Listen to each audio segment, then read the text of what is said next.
할렐루야. 미국의 유명한 침례교 평신도 설교자이자 부흥사였던 무디 선교사라는 분이 계셨습니다.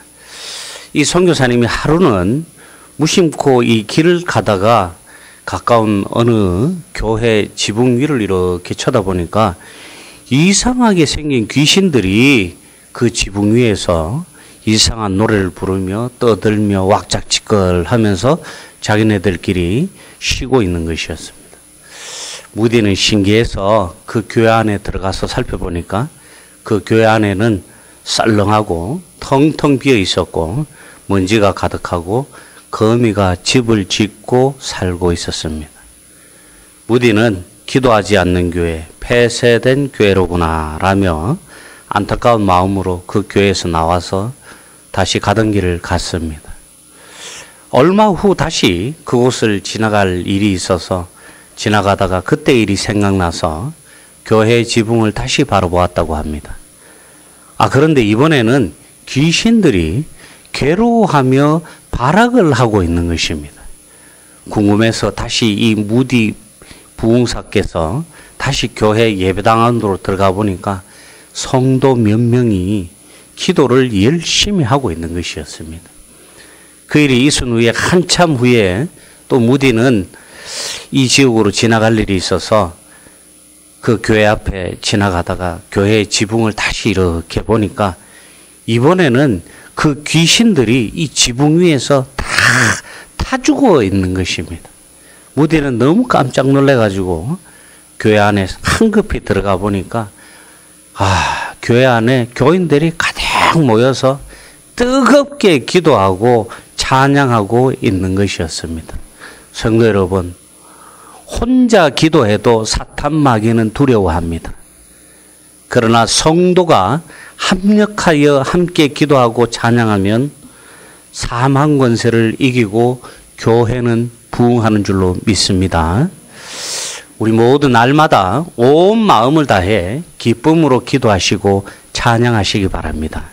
성경은 하나님의 자녀인 우리에게 우리를 구원하신 하나님을 찬양하라고 말씀하십니다. 성도는 전지전능하신 하나님의 영광과 권능과 인자하신 하나님을 찬양해야 하는 것입니다. 시편 111편 오늘 말씀은 하나님을 찬양하는 시입니다. 시인은 무엇 때문에 하나님을 찬양하며 또 어떻게 하나님을 찬양했는지 오늘 말씀을 통해서 주님을 더욱더 사랑하고 그 사랑하는 주님을 더욱더 찬양하고 경외하는 여러분들 모두 되시기를 바랍니다.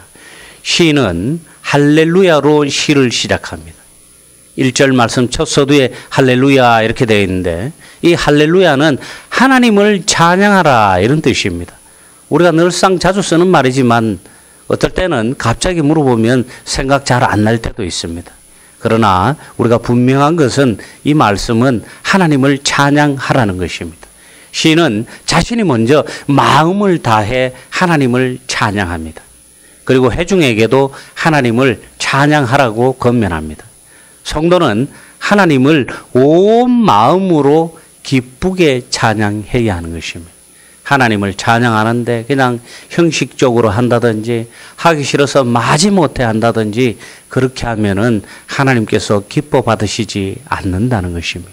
여러분, 부흥하는 교회, 잘 되는 교회 한번 가보세요. 찬양 시간이 뜨겁습니다. 찬양하는 시간이 즐거운 시간입니다. 그러나 안 되는 교회, 죽어가는 교회는 찬양을 해도 말씀을 전해도 무엇을 해도 뜨뜨무리하게 좋은 것도 아니고 나쁜 것도 아니고 시무룩하게 해가지고 이래가지고 있다. 그렇죠.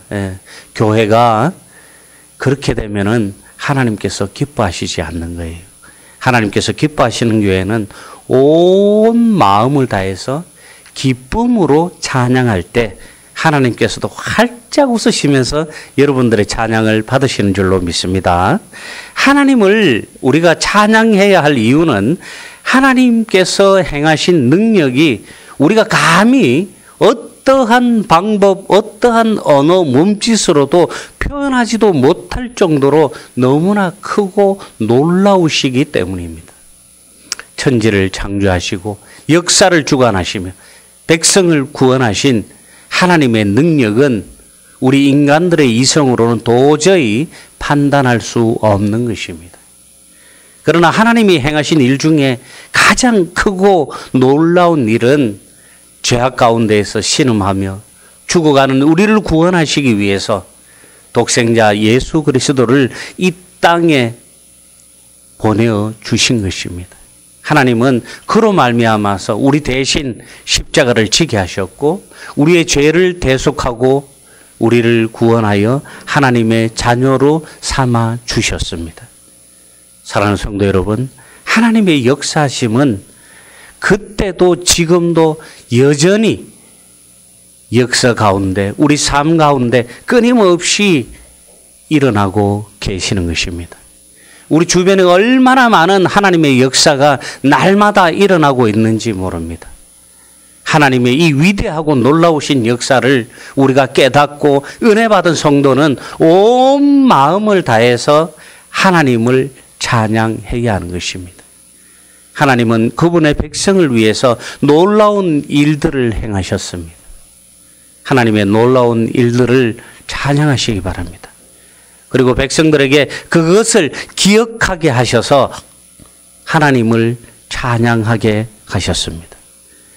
크고 놀라운 권능과 기사로 이스라엘을 애굽에서 구원해내신 하나님은 이스라엘 백성으로 하여금 그것을 기억하고 찬양하게 하셨습니다. 이스라엘은 유월절을 지킬 때마다 그들은 애굽의 고된 노동과 종살이로부터 그들을 해방시켜 주신 하나님의 은혜를 기억하며 하나님께 찬양을 했습니다. 이스라엘 역사는 이렇듯 하나님의 은혜와 자비로 이루어진 역사입니다. 이 은혜와 자비는 하나님의 이스라엘의 조상 아브라함과 그의 후손들과 맺은 그 언약에서부터 시작했던 것입니다.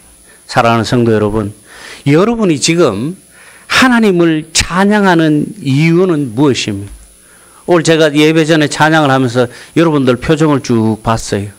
누가 찬양을 안 하고 있고 어떤 분이 정말 기쁨으로 찬양을 하시는가 이렇게 쭉 둘러보니까 어떤 분은 몸을 tum칫tum칫 하시면서 찬양하시는 분이 있고 어떤 분은 눈을 지그시 감고 찬양하시는 분이 있고 어떤 분은 멍하니 서가 계신 분도 있고 또 어떤 분은 열심히 박수 치시면서 찬양하시는 분도 계세요.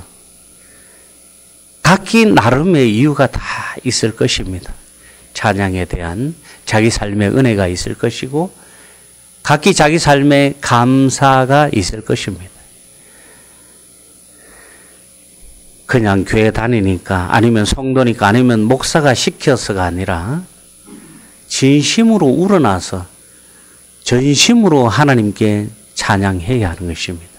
사랑하는 성도 여러분, 하나님께서 우리에게 베푸신 은혜를 기억하고 생각하면 하나님께 감사와 찬송을 돌리지 않을 수 없습니다. 여러분, 제가 지금 여기 서 있는 거, 여러분들이 여기 앉아 계셔서 예배 드릴 수 있는 것들이 여러분들이 자의적인 선행 결과로 앉아 있는 것 같고 제가 서 있는 것 같지만 이 모든 것이 하나님의 전적인 은혜로 이루어졌다는 것입니다. 내가 한 것이 아니라 내가 나 된 것이 아니라 하나님께서 우리를 택하여 주셨고 하나님께서 우리를 세워주셨고 하나님께서 우리를 사용해 주셨기 때문에 제가 여러분들 앞에 서 있고 여러분들이 하나님께 예배 드릴 수 있는 하나님의 자녀로서 살아갈 수 있는 은혜를 누리고 있다는 것입니다. 이것만 해도 우리가 누리고 있는 은혜가 얼마나 큰 것입니까? 충분히 하나님께 감사와 찬송을 드림에 마땅합니다. 하나님은 이런 연약한 우리를 그냥 선택만 해주신 것이 아니라 죄에서 구해주시고 하나님의 자녀로 삼아서 하나님의 나라에서 영생을 주셨습니다. 하나님께 감사 찬송을 기쁘게 드리며 살아가시기 바랍니다. 잠언 1장 7절 말씀에 이렇게 말씀합니다. 여호와를 경외하는 것이 지식의 근본이거늘 미련한 자는 지혜와 훈계를 멸시하느니라. 참된 지혜를 얻는 유일한 길은 하나님을 경외하는 데 있는 것입니다. 우리가 세상 속에서 지혜를 얻고 지식을 얻기 위해서 세상 사람들은 어떻게 합니까? 책을 보고 열심히 공부를 하고 좋은 학교를 나오면 그렇다라고 생각을 합니다. 우리나라에서 최고의 학교, 또 최고의 학벌, 고졸, 대졸, 대학원, 석사, 박사 다 하면은 되게 똑똑한 줄 압니다. 여러분, 석사, 박사 받았다고 되게 똑똑한 것도 아니에요. 저 보세요. 저 똑똑합니까? 그렇지도 않잖아요. 그렇죠? 하나님의 지혜는 우리가 하나님을 경외하는 데에서 나오는 거예요. 하나님을 경외하는 게 무엇이에요? 하나님을 존중하고 하나님을 사랑하고 하나님을 두려워하는 거예요. 그러면서 우리가 하나님 앞에 멀어지는 것이 아니라 더욱 가까워지기 위해서 나의 삶을 하나님께 맞추고 하나님을 똑바로 바라보면서 우리 인생길을 흐트러지지 않게 하나님께서 일러주시는 대로 곧게 살아가는 삶, 그것이 바로 경외의 삶입니다. 사람들은 종종 이 진리를 외면하고 인생의 경험이나 학문적인 지식을 갖는 것으로 지혜를 얻을 수 있다고 믿는 분들이 많습니다.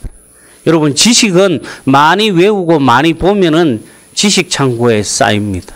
그러나 지혜는 응용이에요. 응용. 내가 만들어내야 되고 창조해내야 되는 것이에요. 많이 듣고 본다고 해서 지혜가 충만한 것이 아니에요. 하나님께서 나에게 지혜를 주셔야 내가 지혜 있는 사람이 된다는 것입니다. 하나님을 우리 삶의 지혜의 근원으로 인정하지 않는다면 우리의 삶의 토대는 늘상 불안정할 수밖에 없고 우리는 어리석은 선택과 결정을 내릴 수밖에 없는 것입니다. 따라서 성도는 하나님이 지혜의 근원이며 하나님의 말씀을 지키는 것이 우리 인생의 참 지혜에 이르는 길임을 기억하고 살아가야 하는 것입니다. 하나님을 찬양하는 사람은 하나님을 경외합니다. 이 경외라는 말은 공경하면서 두려워한다라는 뜻입니다. 다른 말로 존경, 쉬운 말로 그냥 존경한다 이렇게 생각하시면 돼요. 영원 무한하시고 무한한 존재인 하나님 앞에서 모든 것이 정해져 있는 유한한 존재인 우리 인간이 갖는 두려움, 거룩한 하나님 앞에서 죄 있는 자가 갖는 이 두려움은 바로 참 지혜를 얻는 시작점이라는 것입니다. 여러분, 하나님을 떠난 지혜는 지혜라고 볼 수 없어요. 그러므로 모든 성도는 여호와를 경외함으로 그분의 지혜를 받아서 하나님께서 우리에게 명령하신 말씀에 순종하며 살아가야 하는 것입니다. 언제나 변함없이 우리에게 은혜와 자비를 베푸시는 하나님께 성도들은 언제 어디서 무엇을 하든지 간에 온 마음을 다해서 오케이 하시면서 여호와 하나님을 찬양하시기 바랍니다. 사랑하는 성도 여러분, 아직도 하나님을 찬양하는 일에 인색하고 부끄러워하고 세상 사람들 눈치 보는 분들이 계세요. 여러분, 제가 자주 말씀드리지만 하나님을 찬양하고 경배하는 거에는 나이도 없고 지위도 없고 신분도 없는 것입니다. 하나님 앞에 여러분들은 모두 다 자녀예요. 여러분들이 나이가 10살을 먹고 100살을 먹었든지 간에 여러분들이 세상 속에서 어떠한 지위와 신분을 가지고 있든지 간에 하나님 앞에서는 모두가 동등한 자녀의 신분이라는 거예요. 하나님의 자녀로서 하나님의 백성으로서 하나님께 찬송하는데 박수치고 또 흥에 겨워서 춤추고 하는 것은 너무나 자연스러운 일이라는 거예요. 구약 성경에 보니까 왕이었던 다윗이 하나님을 찬송하는데 어떻게 합니까? 옷이 벗겨질 정도로 덩실덩실 춤을 추고 박수를 치고 온 백성들이 보는 앞에서 최면불구하고 모든 것을 내려놓고 기쁨으로 하나님께 찬송했다고 되어 있습니다. 그렇습니다. 하나님 앞에 우리가 찬송할 때 가장 중요한 것은 우리가 하나님을 경외하고 그분께 영원한 찬송을 올려 하나님을 기쁘게 해드리는 게 가장 중요한 거예요. 그 기쁨을 통해서 우리도 기뻐하고 하나님과 우리의 관계가 가까워지고 하나님과 우리의 모든 이 관계들이 회복되는 것입니다. 여러분, 성도의 믿음은 영적 눈을 갖는 것입니다. 그래서 믿음을 가진 성도들은 세상 사람들이 육신의 눈으로 보지 못하는 많은 것들을 볼 수가 있는 것입니다. 믿음의 눈으로 세상을 보고 하나님의 놀라운 역사를 보면 하나님을 찬양할 수밖에 없는 것입니다. 영적 눈으로 볼 때 하나님의 주권적 역사와 섭리가 공의, 은혜, 자비, 권능으로 우리 삶 속에서 나타나는 것입니다. 우리가 주의 말씀 안에서 깨어 영으로 분별할 때, 그 영의 눈으로 세상을 바라볼 때 놀라운 하나님의 섭리를 우리가 보게 되는 줄로 믿습니다. 따라서 성도는 항상 주의 말씀을 깊이 묵상하고 그 말씀에 따라서 살아가야 하는 것입니다. 내가 하나님의 자녀인데 하나님의 이 영의 양식, 하나님의 음식을 먹지 못하고 세상에서 주는 음식만 가지고 나의 육신을 살찌운다면 우리 삶 속에서 추악하고 더러운 냄새가 나는 거예요.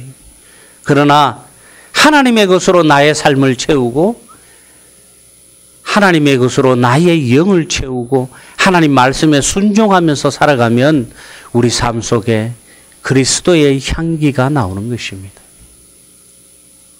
말씀을 깊이 묵상하고 그 말씀에 따라서 우리의 삶을 맞추어서 살아가시기 바랍니다. 말씀에 맞추어서 사는 삶이 바로 하나님께 우리의 삶을 맞추어서 사는 삶입니다. 이것을 우리는 경건의 삶이라 그래요. 여러분, 경건한 게 성경책 옆에 끼고 걸음 사뿐사뿐하게 걷고 말 조용조용하게 하고 이런 게 경건 아닙니다, 여러분. 시끄럽더라도 좀 어설프고 모질하고 푼수처럼 보이더라도 하나님을 향해서 나의 시선을 맞추고 하나님을 향해서 나의 삶을 맞춰서 사는 삶, 이게 바로 경건의 삶이에요. 날마다 하나님을 찬송하고 그 찬송함을 통해서 기뻐하고 온 마음을 다해서 하나님을 찬송하는 삶, 온 마음을 다해서 온 전심으로 하나님을 찬양하는 삶, 이러한 삶이 바로 경건의 삶입니다. 여러분, 오늘 말씀 마지막 절에 보니까 여호와를 경외함이 지혜의 근본이라 그의 계명을 지키는 자는 다 훌륭한 지각을 가진 자이니 여호와를 찬양함이 영원히 계속 되리로다. 아멘. 하나님께서 주시는 지혜를 가지고 하나님을 찬양하는 사람은 일시적으로 한번 반짝하고 그냥 감동받는 것이 아니라 진짜 삶의 은혜를 통해서 끊임없이 멈추지 않고 하나님을 사랑하고 하나님께 찬양하고 하나님과 동행하는 삶을 살아가게 된다는 것입니다. 우리를 위한 하나님의 놀라우신 역사와 섭리는 영원히 멈추지 않고 계속될 것입니다. 성도 여러분, 날마다 우리에게 놀라운 은혜를 베푸시는 주님을 온 마음으로 기쁘게 찬양하는 저와 여러분들 모두 되시기를 주님의 이름으로 축원합니다.